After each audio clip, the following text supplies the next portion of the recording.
Hi, welcome listeners to yet another episode of Feldenkrais Moving into the Night. I'm really excited about this particular episode because we're actually moving further into the unknown, because we haven't actually got a Feldenkrais practitioner with us today. We've got Kim Sargent-Wishart, who's actually just as intrigued, just like us Feldies, about moving, sensing, embodying and understand the self. So welcome, Kim. Thank you. Thank you so much. Yeah, thank you so much for joining us. I'm really excited.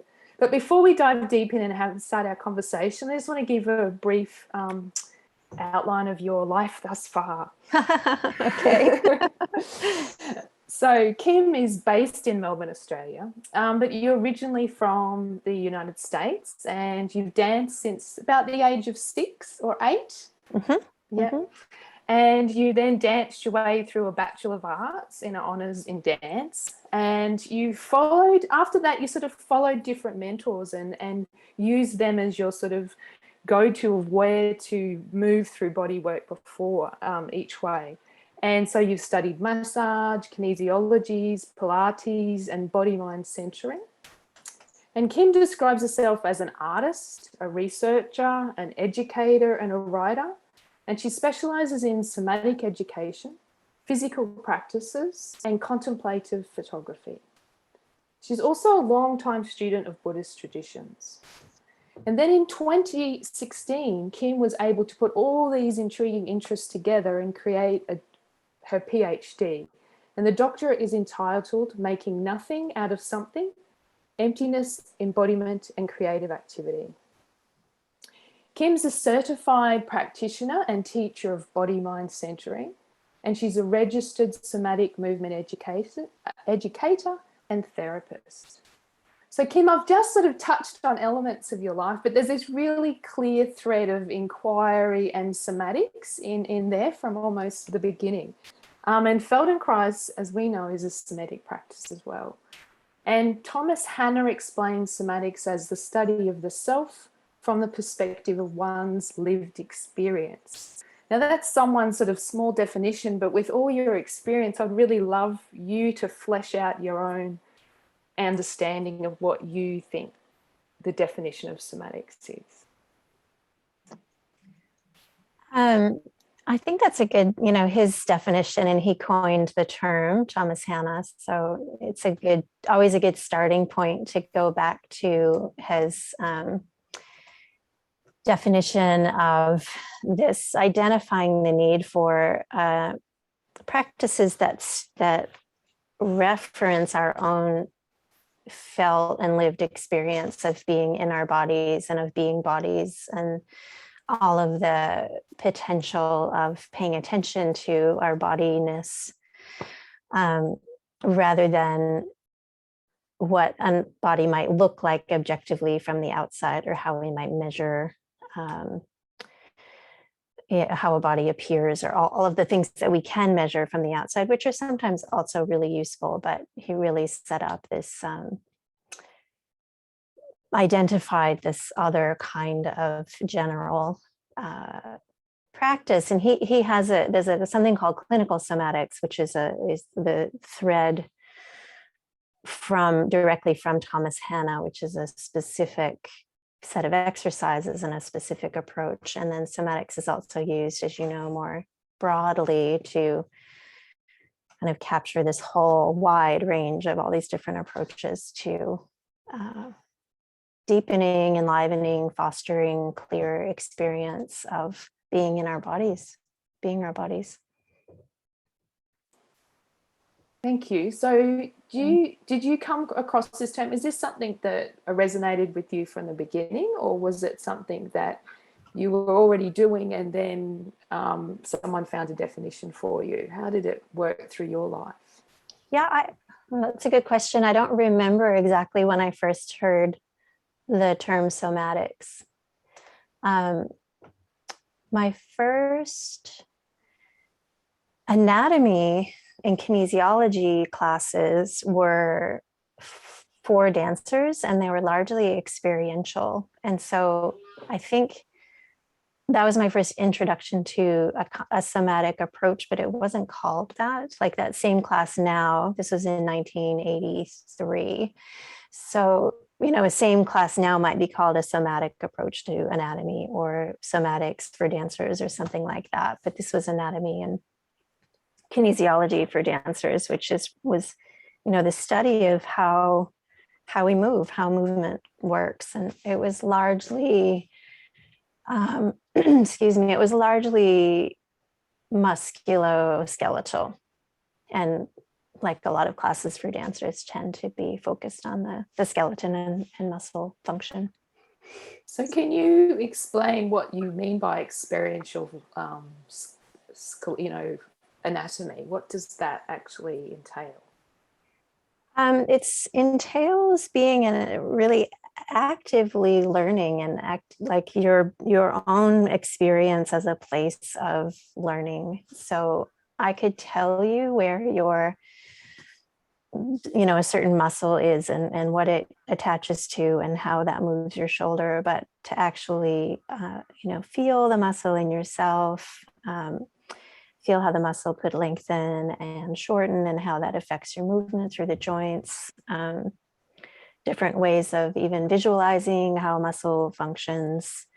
So it really becomes about you, specifically about your own sensation of your own muscle, as an example, rather than something that you might just see in a book. I mean, we rely a lot on the imagery and finding images in books and finding the locations on each other when we're doing like the experiential anatomy part of body mind centering.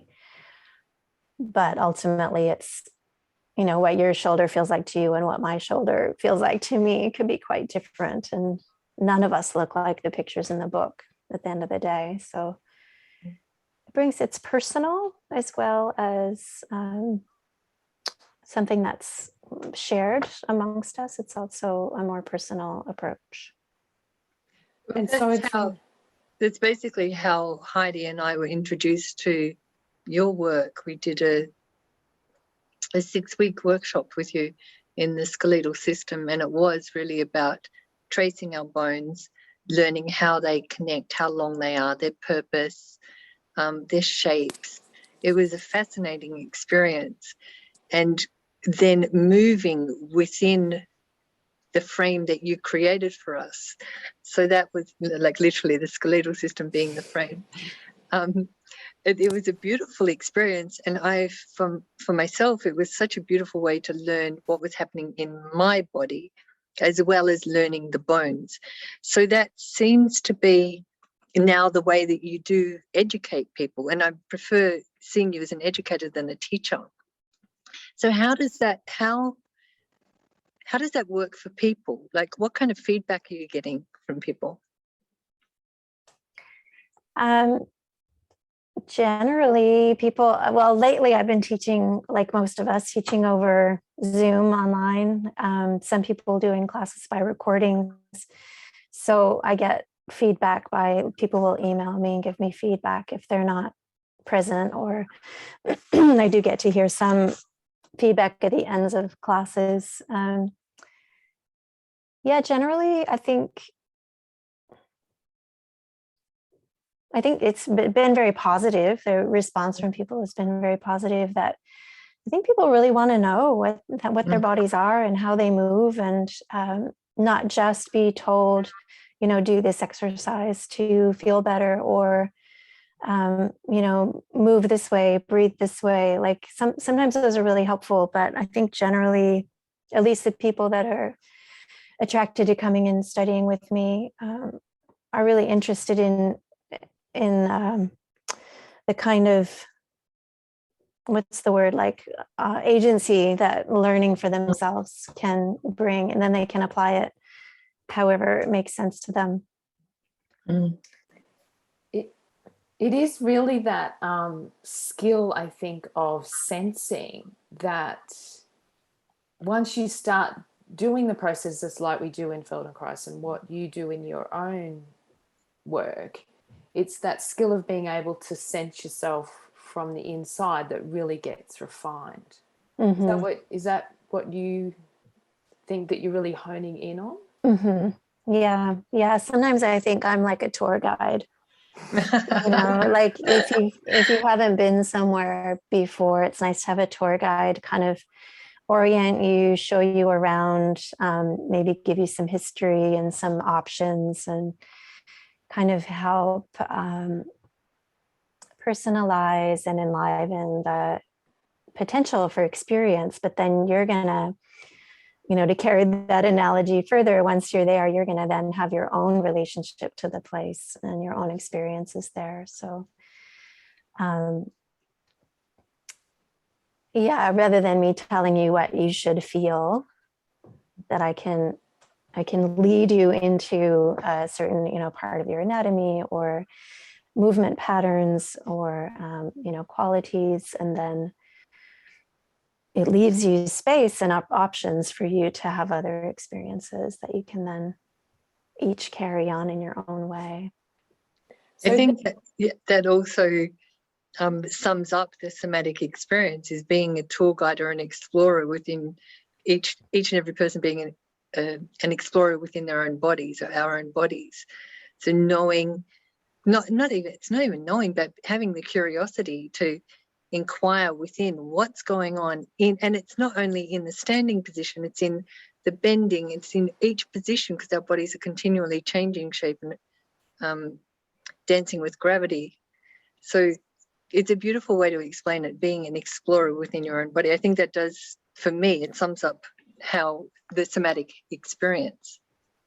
Yeah, it has that kind of field trip feel to it. And I've had people, like last week I taught a class on the heart and lungs, and just finding where the lungs are, feeling where they are, the different lobes of the lungs, and working with each one individually, and then how they move in relationship to each other, and how that then can be in relation to the ribs and then through the arms. And afterwards, a few people just said, they didn't really know where their lungs were. They had a general vague sense of, the lungs are in my chest, but to actually feel the fullness of them and the density of them and the sort of sponginess of them and what space they actually occupy can make a big difference in terms of movement functioning, upper body strength, breath, ease through the neck and shoulders. Like there's, lots of ways that could play out. But the starting point is, where are my lungs?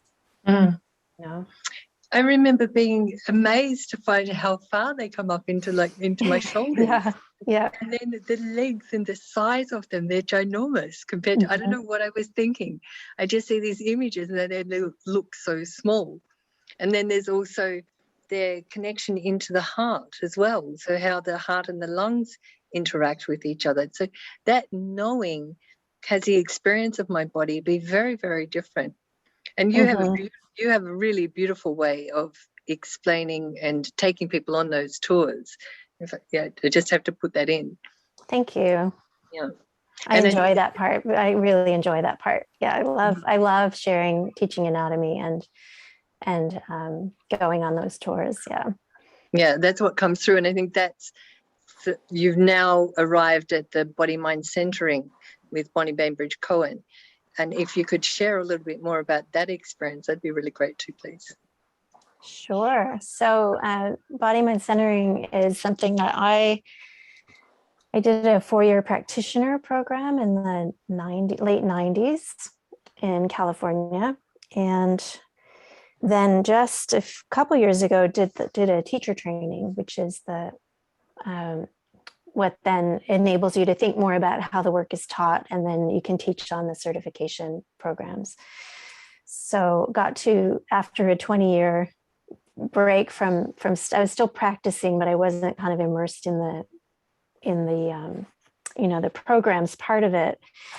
It was really lovely to get to revisit. Basically, BMC it's described as an approach to consciousness through the body.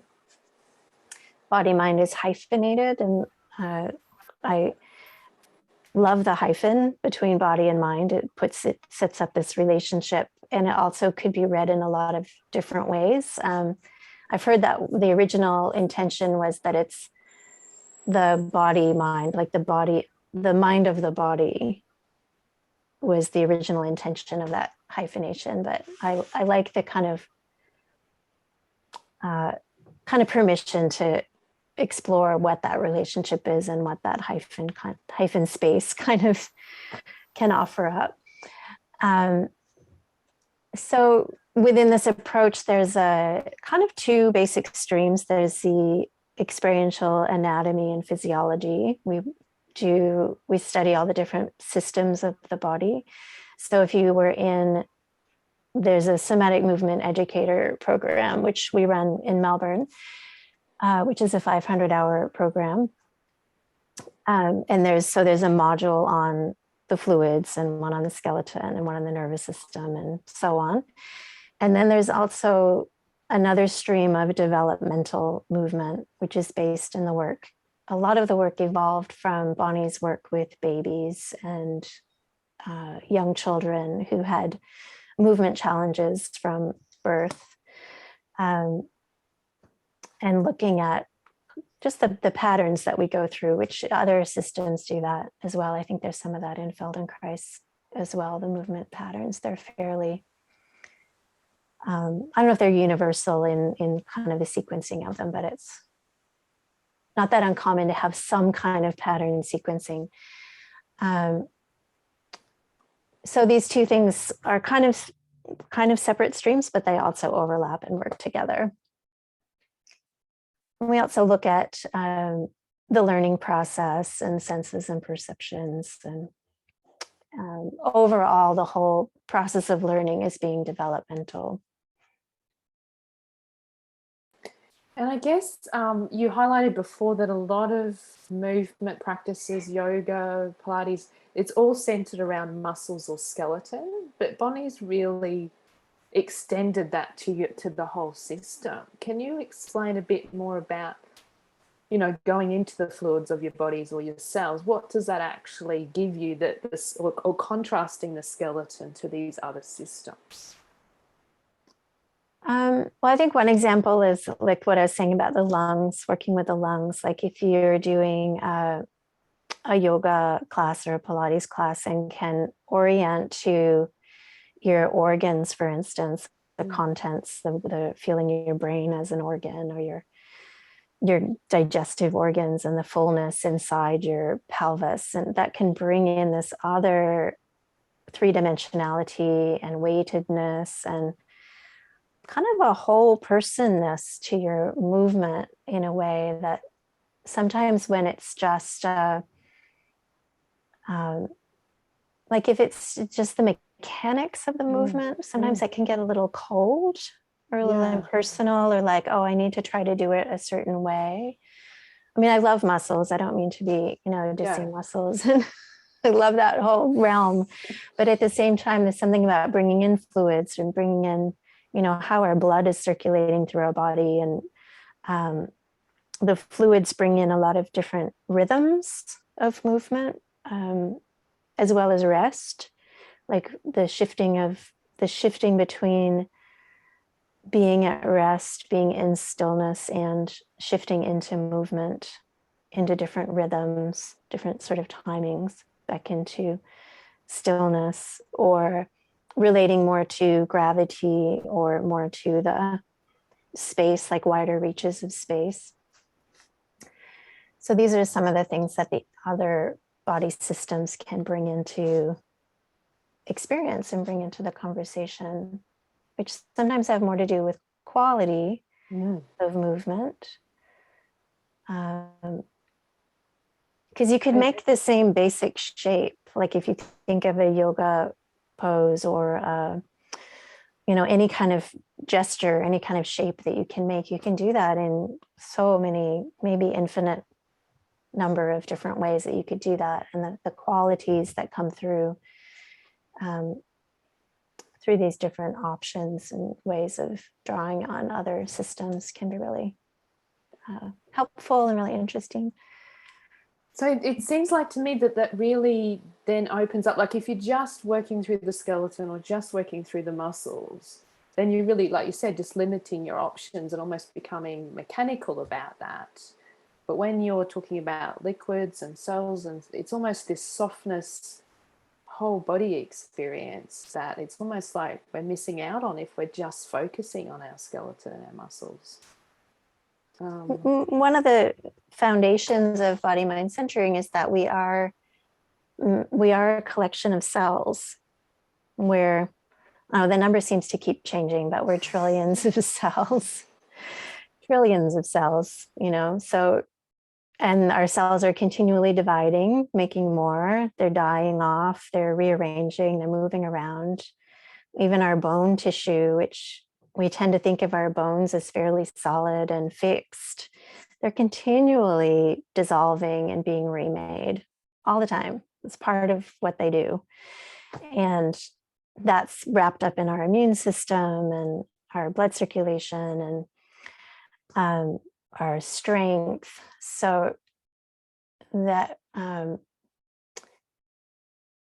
even to sit and imagine yourself and to remember that you're a collection of cells and that all your cells are breathing can change the way that you sense what you are.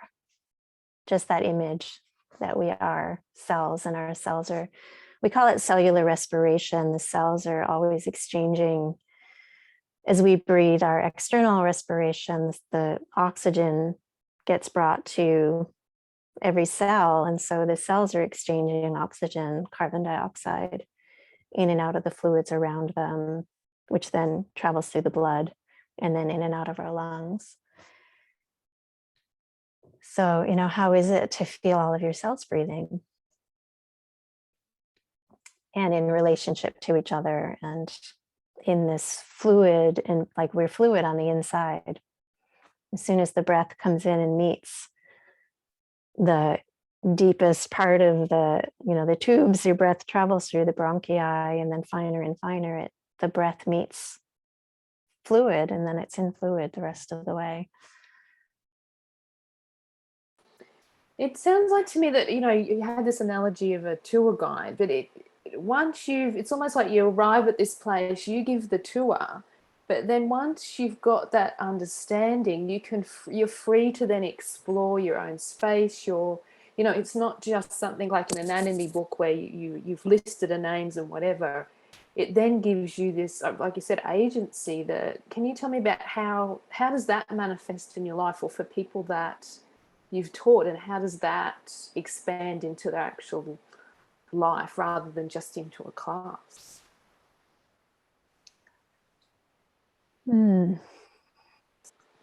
It's a good question. I think it's different for everybody, and depending on, like, a lot of people who come to my classes are people like yourselves who are practitioners of some kind. So then it would feed into the work that you're doing or the classes that you're teaching, or it could feed into research or arts practices of any kind. And that's a really open question, I think. And I guess when I asked it, I'm thinking about, so what does that, when you step out of your lesson and you're, going to the shop, or you're driving your car, or someone said, oh, they've got a cold, what agency does that give you to then respond to the world almost differently? Do you mean me personally, or? Well, I guess it's for you personally, how that has assisted you throughout your life. But then if there's any stories that you know of people who are good examples, I guess, of that.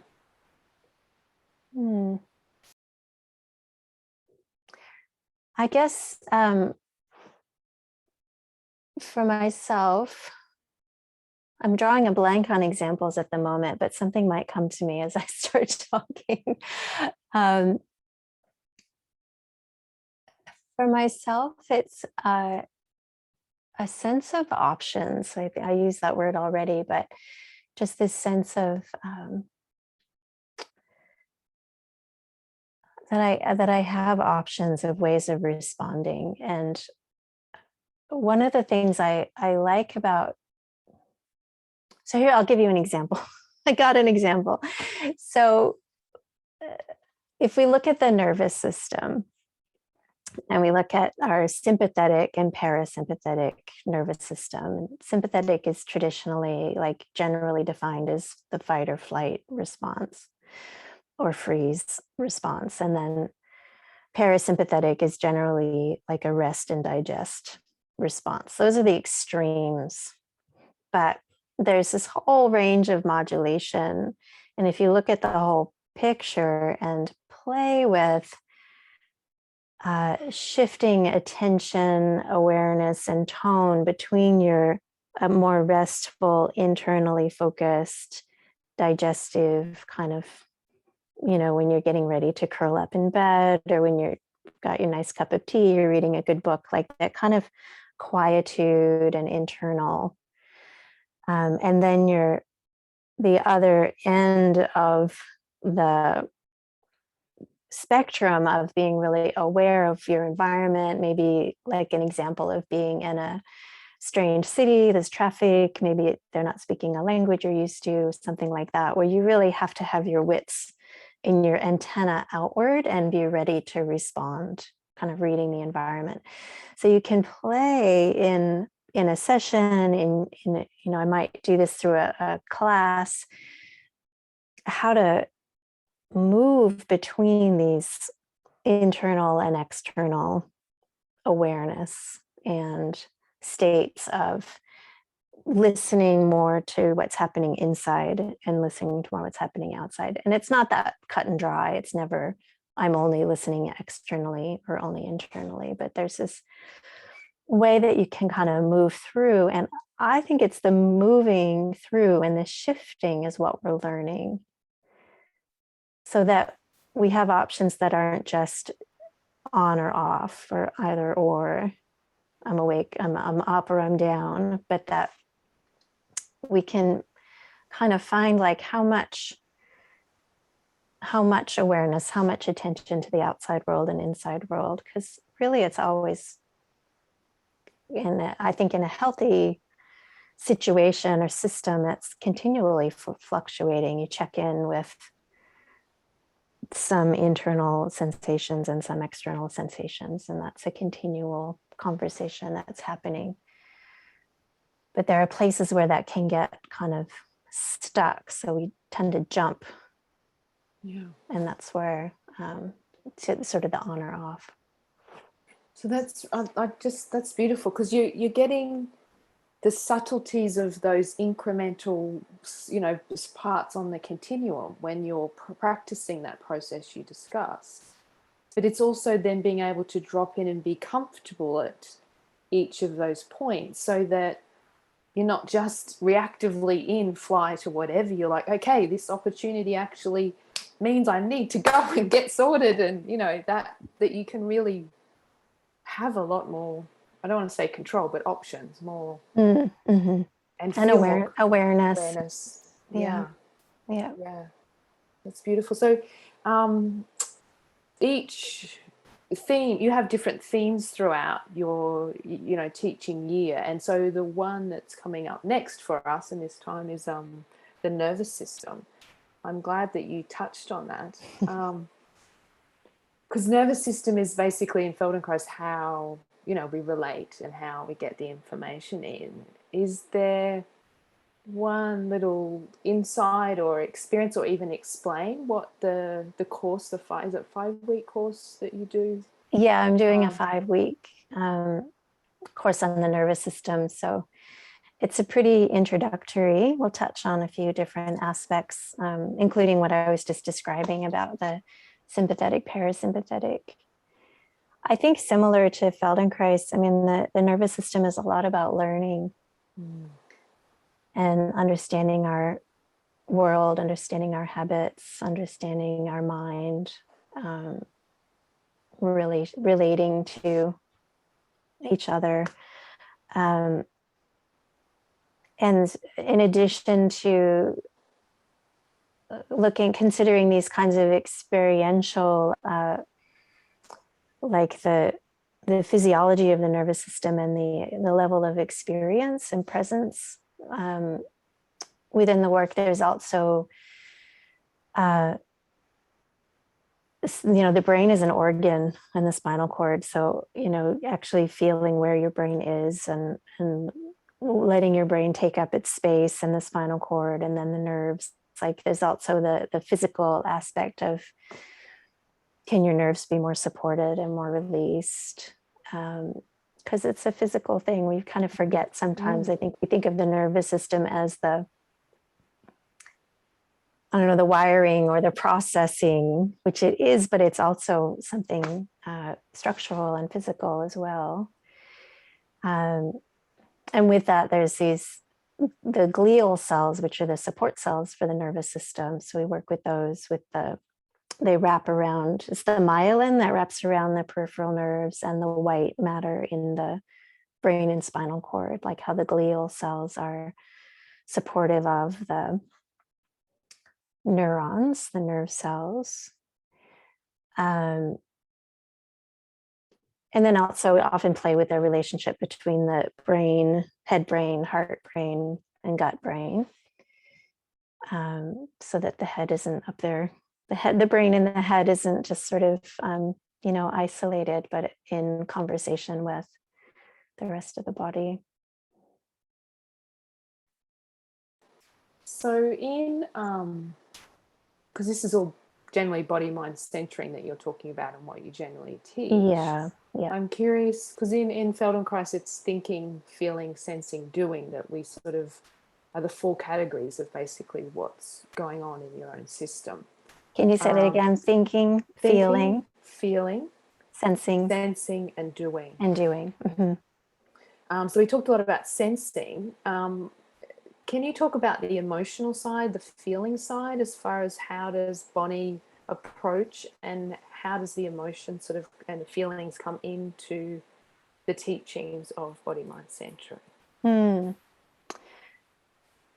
She talks about, there's an old article, there's a collection of articles and interviews with Bonnie in a book called Sensing, Feeling, and Action, which reminds me of your list, your Feldenkrais list.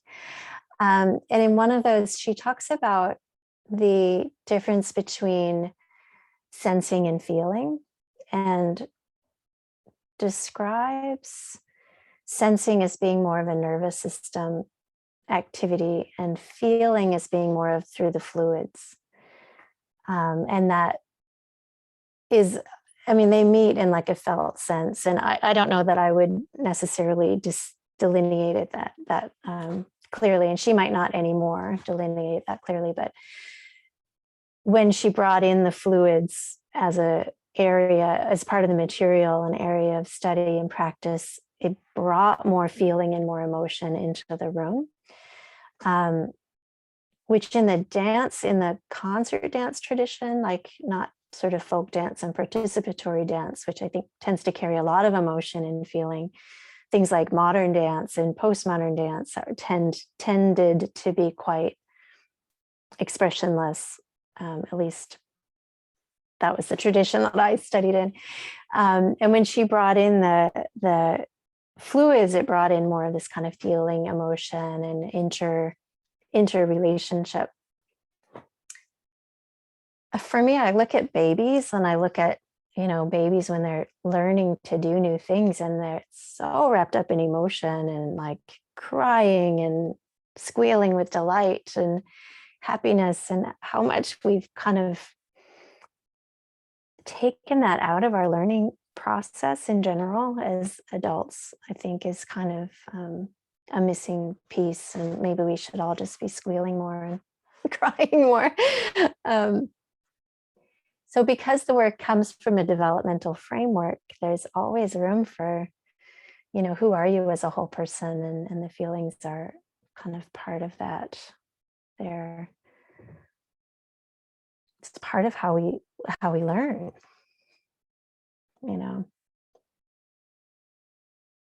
I don't know how to talk about it any more clearly than that in the moment. I think there's more to be said, and that could be a really interesting, longer conversation, but that's sort of what comes to mind at the moment is. Yeah, I think you beautifully touched on it and given us a nice reference. We mentioned Bonnie Bainbridge Cohen.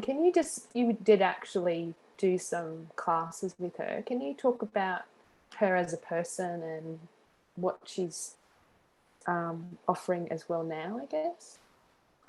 Yeah, she is very generously offering these online courses now, which it's just really a wonderful gift to the world. So she's almost 80.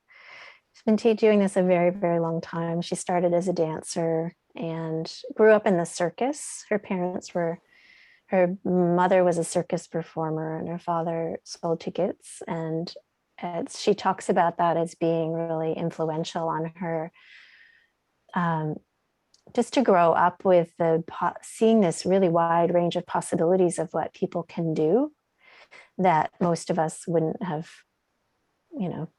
had that experience, and how that shaped her in terms of just a general kind of foundation.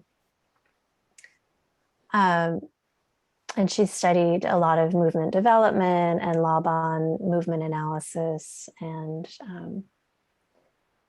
has a really unique, I think, way of doing research that's sourced within her own experience. So she'll take a book, take some information, always still taking in new information and finding ways to explore it in herself and through drawing. She does a lot of drawing, and then sharing that. The last 10, 15 years or so has been really a lot about embryology. That's come into the programs and into the study. So it's inside a lot of the other material that she's teaching and that most of us teach now, how the body grew. And yeah, she toured around with it. She came to Australia in 2017 and taught in Sydney and Melbourne, and then went to Auckland as well, which was really special for a lot of people who had been reading her work for a long time and wanting to meet her. It was a great opportunity that she was able to come, and now she's, broadcasting from her house and can be in your living room. She's done, I think, 3 series so far, and she's going to keep going, and thousands of people go. There's like 3,000 people or something signed up each one. So, and the beauty is you can be in the course with 3,000 people and you can still see her and you can hear her and you can pause and go back. And yeah. There's something quite beautiful about her whole persona, isn't there? Yeah, so you both have been doing her online. Yeah, we've done some of a couple of the courses. Yeah, there's something quite beautiful about her presence and how she holds the space, even though she's aware of different time zones and people. It's just quite a beautiful, to just be in her presence, really. So one thing with in-person body mind centering classes that are in the programs is they often begin and end with a circle, with everyone sitting in a circle. And she's managed to create that in the online. She'll even, stand with her arms out to the sides and kind of be, I think, seeing who she knows, what names she recognizes, and as people are checking in and saying where they're from in the chat. And I get this sense, even though I watch them on the recordings, because it's 4 a.m. or something for us, that she's holding everybody, and she has that capacity to hold everybody. Yeah, it's quite beautiful. Mm. I'd like to change back to what we were talking about, going back into the somatics sort of world. And you were a Pilates teacher for 20 years, is that right? Mm-hmm. Yeah, 25, yeah. So I think there's lots of capacity for yoga, Pilates, other people that are working in different areas to bring somatics into those different worlds. So can you explain, when you taught Pilates, how you sort of brought that embodied, or did you bring that embodied sort of lived felt sense into it as well? Yeah, I would, and always it depends on the person who you're teaching. Yeah. So when I was working one-on-one, which is what I was doing more when I was teaching in San Francisco, I was teaching more one-on-one sessions. So you'd have more time. I would do a lot of hands-on guidance with people and kind of integrating more of the organs and other kind of qualitative connections through the body as they were moving. In group classes, it comes out more through choice of language, I think, because you can't go around and have your hands on everybody. So imagery and just even talking about, you know, how you meet gravity, how you work with gravity.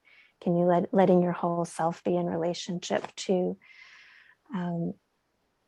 whatever it is that you're in contact with, whether that's the floor or if you're working with equipment, like how you meet the equipment can make a difference. And then how you even, you know, how your muscles function or what kind of control you have or the quality of movement. So I think sometimes it just comes in underneath too. It's the way I see things and think about things, but I wouldn't necessarily be, you know, saying all of it. Okay. So you're not necessarily constantly drawing their attention into their felt sense. No, I think I did a lot more of that when I was starting out. And especially when I was starting out with body mind centering, which was after I'd been teaching Pilates for about 4 years or so. And I got really excited about it. And then I thought of course, everyone wants to feel every detail about what they're doing. And, you know, they don't. Like some people come to class because they just want you to tell them how to move. And then at the end of the hour, they feel great and they're happy and they go home. And, you know, not everyone is there for that somatic education. And I think it took a while for me to let go of that because it was so exciting to me. So then the people who come in and really want more of that, it's available. But otherwise, you know, just inviting somebody to lie on the floor and feel themselves in relationship to the earth through their back, say, or through their feet, and to meet that. We call it in body mind centering, we use the term yield, which is an active meeting, actively coming into relationship with something. So it's not just splat relaxation on the floor, but it's a kind of a bringing up of the tone, the general tone in the surfaces that are meeting gravity. So, you know, you can give somebody just that little drop of something, or exploring where your kinesphere is, which is like the general sphere around you that you can touch easily through your extending out through all of your limbs. And then where does your kinesphere feel? Like sometimes it can feel quite small, sometimes it can feel really big. And so, you know, inviting somebody to fill out the space more and imagine that they can touch the walls when they're moving can shift the tone of an exercise. So the exercise can be the framework for something. And that's part of what I love about Pilates, is that it's this whole, and Feldenkrais too, for that matter, like you have this menu of exercises that somebody else has already gone and figured out for you, which is great to have that. And then you can vary them, but within them, then you can play with this range of tone and ways of being present, ways of showing up, ways of sensing yourself. So I think part of that answer is that sort of peppering throughout a class as opposed to a complete immersion and pushing onto them. Yeah. Or teaching like a little bit of anatomy. Like if somebody comes in with like a shoulder issue, an injury that they're healing, then I think personally it's important to learn the anatomy of how the shoulder girdle moves, where the scapula is, where the clavicle is, how the, rotator cuff muscles, where they attach, and then also to sense the ribs and the lungs, and just that baseline of, what is it that we're working with? Because I think a lot of people's experience of sensing themselves is actually through pain. Yeah, I think you're right. Yeah. And I guess for you, having been a dancer and moved through this world, so you're always sort of there in this different. But I think a lot of people, like you said, coming to a yoga class or Pilates class, it's that tightness in their shoulders, or the clenched hands, or the, sore neck or whatever, that's actually what their felt sense is.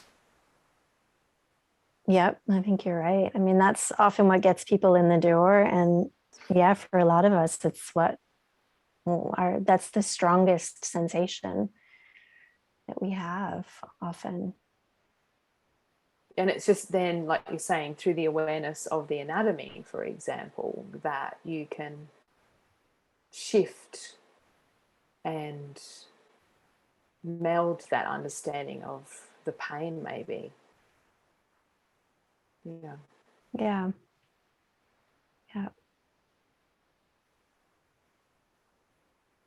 So I think I'm really intrigued. I think I'd love for you to speak just a bit about your PhD, because I think it's a really nice, from what I can tell, of sort of a synergy of all these different worlds of yours coming together. Would that be correct? Yeah, it really was. It was a great opportunity, actually, to spend time diving more deeply into some of these philosophical questions that came up in the meeting of somatics, and particularly embryology, and Buddhist philosophy, and this history of creativity and making things that came through studying dance and choreography, and in relation to other art forms. And the contemplative photography became part of that as well, kind of partway through the study. So yeah, it was affirming. It's, sometimes it can be really hard to be in a profession or a discipline, a field of interest that doesn't really tick any of the boxes. It's not really fringe so much. It's just so not defined in a mainstream way. So to actually get inside of that for a while through the PhD was really, it was a great gift to be able to do that. So what was the actual point of inquiry, or can you just outline what your PhD was about? I can try. Maybe if the dance has way through it or something. It was also a while ago now. So it was about the dynamics of, based in embryology, it was really about what are some of the dynamics of things coming into form. Okay. And that was the emptiness and embodiment, and in many, if not all, schools of Buddhism talk about form and emptiness and being the same. So if you look at anything that exists, like a piece of paper, there's a Thich Nhat Hanh, who's a Vietnamese, really well-known Zen teacher and writer. He has this in one of his books about, you can look at a piece of paper and you can say, oh, this is a piece of paper, but it's also the tree that the paper is made from, and the sunlight and the rain that went into the tree growing, and the person who cut the tree down, and whoever made the paper, and whoever made the book. And so you can see everything that's inside of something, and so nothing can be identified solely as something that exists on just in and of itself. Everything's connected to everything else. So, and that's sort of the idea around it with emptiness. So with embryology, looking at how the body forms, and I ended up looking at Tibetan embryology as well, which has a very different kind of story of the formation of the body, which has to do more with the elements, the five, the space, air, or wind, fire, water, and earth as movement dynamics, as movement qualities. And so went into the studio. I had 6 researchers I was working with who were all movement, some people who were interested in dance and somatics. And we explored together in the studio, and I recorded it and recorded myself teaching, and we all did stream of consciousness writing and had discussions, and then that all fed into the writing and thinking through of kind of the juiciness of these different areas meeting. And then I made dance, screen dance, so dance on video, and then did a series of photographs from the contemplative photography tradition that I study, which is called Mixing, which comes out of the Shambhala teaching from Chogyam Trungpa Rinpoche, who founded the Naropa Institute, Naropa University in the States. And he's very well known. He's written a lot of books and had really strong arts practice as part of his teachings. He was a poet and did calligraphy and flower arranging and photography, filmmaking. So there's this long tradition of the arts within Buddhist practice and arts as contemplative practice that I was also drawing on. And somehow it all threaded together. And continues to thread together, and continue to write about different aspects of things that came up through the PhD, and still writing, still publishing and teaching. Oh, I can't hear you now, Heidi. You're on mute. Sorry. When you were speaking about it, it was just, it's almost this is aliveness in my body, that it just, that sort of growing and expanding, that real, such a beautiful experience for you. But I love that you shared it. So thanks for that. Oh, thanks. Yeah.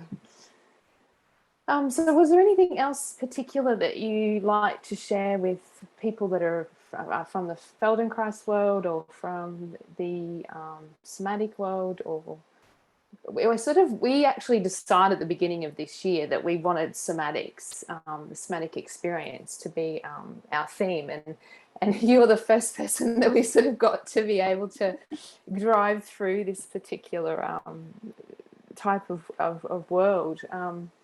So is there anything else you'd just like to leave us with as far as somatics and your experience, and what you've, what else you can share with us?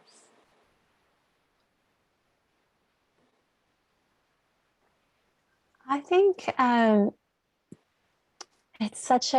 think somatics is just a really rich way to play and to experience, who we are, and how we can connect with each other, and how we are in relation to our environment and to the wider, our social fields, our relational fields, and just keep going. It's just, I always say to my students, in my classes, like, there's no right way. There's no way it's supposed to look. There's no right way to do it. And just to keep, it's such an open question. And that, the practices of keeping returning, that it's a practice. We can keep returning to our embodied experience and dance. Just keep dancing. Dance through this life. I think that's really opened up another question for me. So I guess when I've gone into my to myself, I get this really beautiful internal experience, but I still haven't been able to, because you mentioned relationships and community, but how does that extend, that you're actually sensing yourself and then being able to relate and communicate and connect with other people in this way? So you know what I mean, I get really quite caught up in my own sense of being, and then it's almost I want to shut the rest of the world off. But as you're saying, it's an opportunity to connect. Yeah, I think there's times to do that, to go into your own sense of being and to, you know, switch off to what's around you. But then also, like, how do we bring that into, can we practice, you know, when we're able to again be in a room together, can we practice together, like through touch and through moving in groups and those kinds of relational practices? Because I think our work is relational, our learning is relational. It's great if I can move more efficiently by myself, you know, like if I can do a class and feel better, but there's also this other element of like, how does that then affect how I am in the world, or how we can have conversations. And Yeah, I think it's nice really, that we can extend that, can't we? yeah. And I think there's another part of it too, which would probably be another conversation to have rather than a short one. But there's also this other piece of being somatics practitioners. And one of my teachers and colleagues, Amy Matthews, speaks about this quite a lot, is that we can never assume that we know what somebody else's somatic experience is. And so as practitioners, to kind of avoid the trap of assuming anything about anybody else's experience, really, but that the more we can kind of, the way you said it well before, like that we're developing this ability to sense within ourselves, but that ability then helps us to resonate and connect with each other and to whatever is, you know, shared between us within the wider environment, like being able to, you know, read the room, or you know, sense the needs of a particular situation. But that's, I think, part of what we're developing. Yeah, that's that. We can have shared experiences, but it's not necessarily the same experience. Yeah, you can sort of relate on that level, but acknowledge their experience is different to yours, which is a really accepting, beautiful way of allowing everyone to have their own agency, which is, I think, for me, it's been a real theme of what we've been talking about today. That you can sense yourself, but then you can then take that further into your world, however that might look for you. So thank you, Kim, so much for today. It's just been a beautiful discussion. We've touched on so many different aspects, and you've really moved us into the known unknown with your PhD and introducing us to body-mind centering, exploring what somatics might look like in other worlds. So Kim has got a website, kimsargent-wishart.com, and she does weekly drop-in classes for body-mind centering, and then there's different themed classes that she does in little courses. So she's currently doing the fluid system, but then next, I think, is the 17th of August. It's a 5-week course which goes into the nervous system, and so you get to understand anatomy, but also actually get to experience it happening through your own body. And you have this beautiful sliding scale payment, which is a very kindly thing for you to do. So thanks again, Kim, and it's been a beautiful discussion. Thank you both so much for having me and for carrying these conversations on. It's really, really a gift to your communities as well. Thank you.